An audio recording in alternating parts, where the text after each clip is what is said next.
Welcome to another JW broadcast. Welcome. Oh, you must be little Tommy. Little Tommy would like to get baptized at the next district assembly. Welcome to Jehovah's family, and welcome to another JW broadcast. Welcome, little Tommy. Current events let us know that undoubtedly we are living in the last of the last days of the final day. Welcome, welcome, little Tommy. Baptized? Unbaptized publisher? You'll have to make sure you put your ice cream money in the donation box.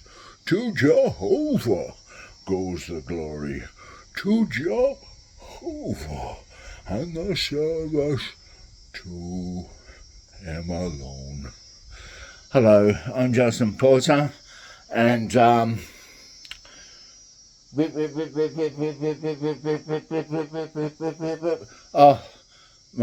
BS meter keeps on going off. That was my BS meter, and it keeps on going off, and little Tommy can hear it too. He can hear it too, hey? Yes, the BS meter's just gone off. Well, I'll let you go, and you're going to go out and do some hall cleaning now. You're going to do some hall cleaning. Tommy's going to go and do some hall cleaning. So we'll leave little Tommy go out and do his hall cleaning. And, yes, welcome. Yes, the BS meter. Now, as ex-Jehovah's Witnesses, our BS meter kept on going off in the back of our mind, saying, hey, that's not right. That doesn't make sense. That's a bit weird. Doesn't seem right. And I won't mention those things, but as an ex-Jehovah's Witness, you've all got your little things that made the BS meter go off in the back of your mind. And personally, myself, there was a number of things, and I've discussed it in the earlier videos. You know, I think the first video I made was back in September 2020. After about a year or 2 years, I got so lonely and felt like I needed a community again. I went to a church, and that was in January 2019, and I went to a Pentecostal church, and speaking in tongues, my BS meter went off. They were very nice people, lovely rock music. I like the music, I like the dancing. Speaking in tongues, my BS meter went off, and but I enjoyed it, and it was community. And I thought, well, I don't believe this, but you know, but I wasn't really being authentic. And then I thought I'd try a different church. So I did the Baptist church. Now with the Baptist church, I did 7 churches, by the way, 7 different churches: Catholic Church, Uniting Church, Lutheran Church, Pentecostal Church, Seventh-day Adventist Church.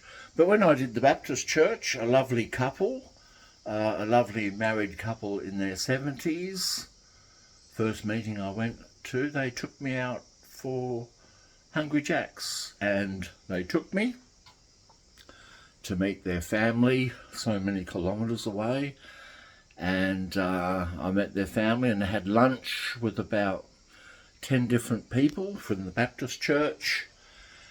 And I forget how the subject came up, but the subject came up that Jehovah's Witnesses don't believe in hellfire. And I thought, oh no, God, a loving God. I said, a loving God wouldn't roast people in hellfire in conscious torment for eternity. So they said, oh, it's in the Bible. It's in Luke chapter 16, verses 19 to 31. And they were quite shocked. They thought it very blasphemous that Jehovah's Witnesses didn't teach about conscious torment in hell, that Jehovah's Witnesses just teach the dead are dead. Well, in Luke chapter 16, verses 19 to 31, Jesus talks about a rich man dying and going to hell, and he is burning in torment. And the Lazarus, who was a poor man who used to sit outside the table where the rich man ate and used to eat the crumbs off the rich man's table, and he was poor and homeless and hungry. He went to heaven to be in Abraham's bosom, where the rich man, when he died, he went down to Hades, and he was burning and in torment. And he said to Lazarus up in heaven, can you tip your finger in the water and just put a bit of water on my tongue and stop this burning? Now, the story is called the parable of the rich man and Lazarus. Jehovah's Witnesses call it a illustration. Jehovah's Witnesses said that it's tables are turned, that the rich man represented the Pharisees, the poor Lazarus represented the poor, downtrodden people who were spiritually hungry. Now, I'm an atheist. I'm a practicing atheist. I just love to sin. I just love to sin. So I'm a practicing atheist, right? So I don't believe in the Bible at all. But I still think it's an interesting book, a fascinating book. And the Bible has kind of shaped Western civilization. Now, what I want to talk about is with the rich man Lazarus. So Lazarus gone to heaven, and the rich man's burning in hell. Now, what fascinates me is that people view that as a hellfire doctrine, right? A lot of Christians. Now, you can read whatever you want in the story, because all it is a story to me as an atheist. And as an atheist, I can read into that story. I can say, well, that's an interesting story. I view the rich man as people who eat whatever they want, travel wherever they want to go, live in luxury, do whatever they want to do, travel around the world, have lives of ease. To a rich person who loves life and lives in luxury, death is kind of a nuisance. Death is kind of a nuisance. Death is like a inconvenient, pesky nuisance that they have to die. And to a rich person, when they die, it means that's the end of their pleasure, that's the end of their existence, end of their consciousness. But to Lazarus, who is poor, hungry, homeless, a beggar, eating food scraps from the table, life is hard, he may not have had a shower, he's homeless, he's poor. If he does get to eat, he probably has to work his back, break his back for a couple of breadcrumbs,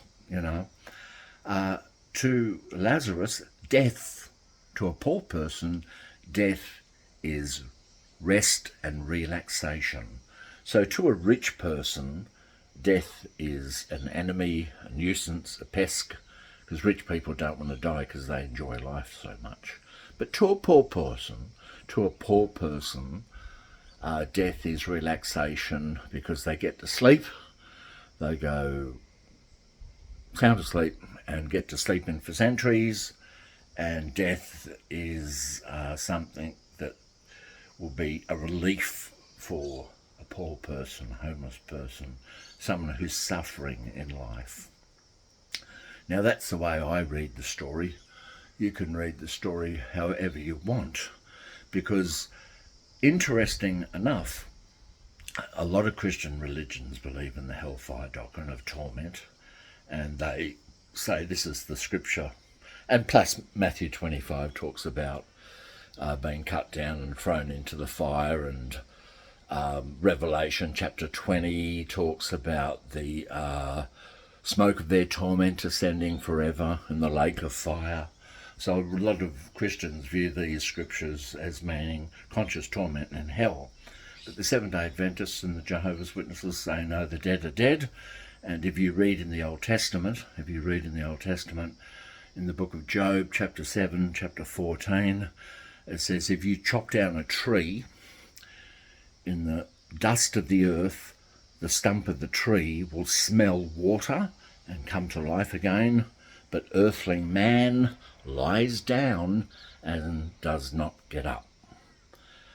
And so tree stumps come to life again with the scent of water, but dead people don't come back to life again.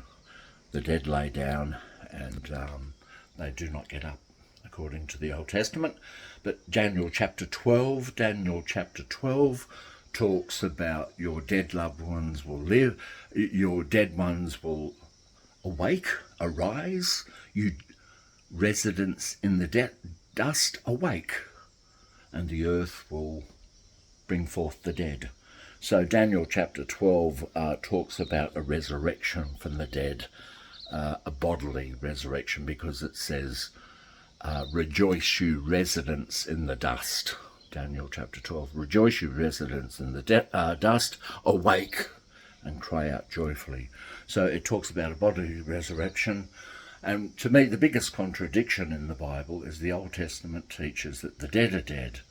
Ecclesiastes 9:5, living are conscious that they'll die. The dead are conscious of nothing at all. And the New Testament, it talks about this rich man Lazarus. Matthew chapter 25, Jesus talks about you be cut down and thrown into the fire if you don't produce good fruit, and that the liars and the cowards and all the horrible people in Revelation chapter 20 will be thrown in the lake of fire, where the smoke and torment will ascend forever.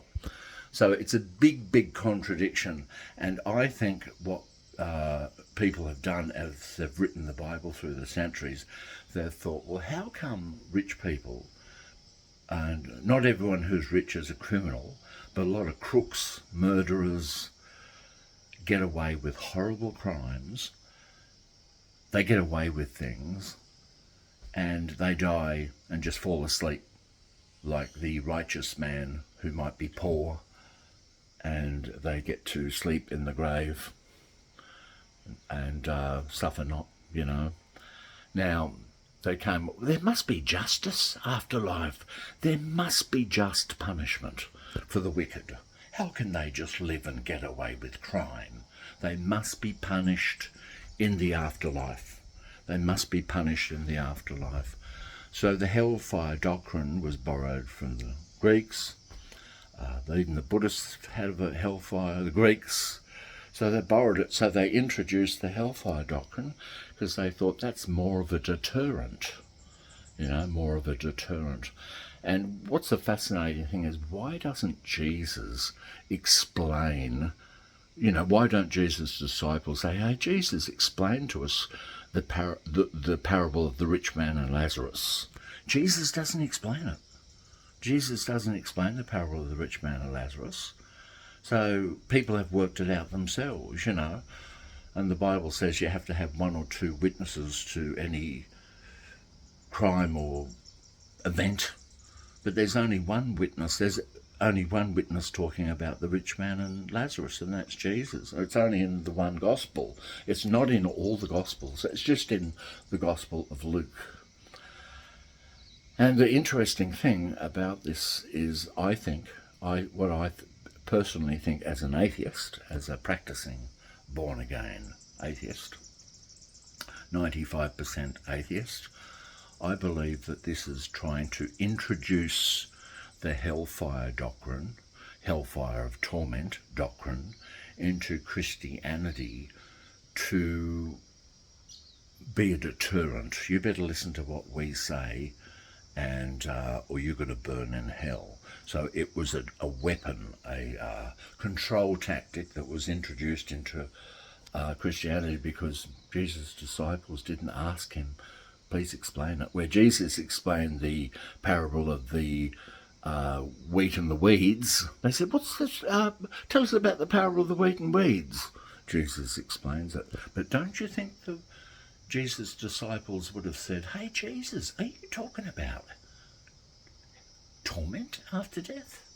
Jesus, what's this parable of the rich man and Lazarus? Could you explain it? And if God really doesn't want us to go there, don't you think he would have explained it, So when I realised that, my BS meter went off. Beep, beep, beep, beep, beep, beep, beep. The BS meter went off, and I thought, yeah, Christianity is just added on little things, not to be too obvious, but slowly introduce ideas like the hellfire doctrine, because the hellfire doctrine isn't in the Old Testament. In the Old Testament, the dead are just dead.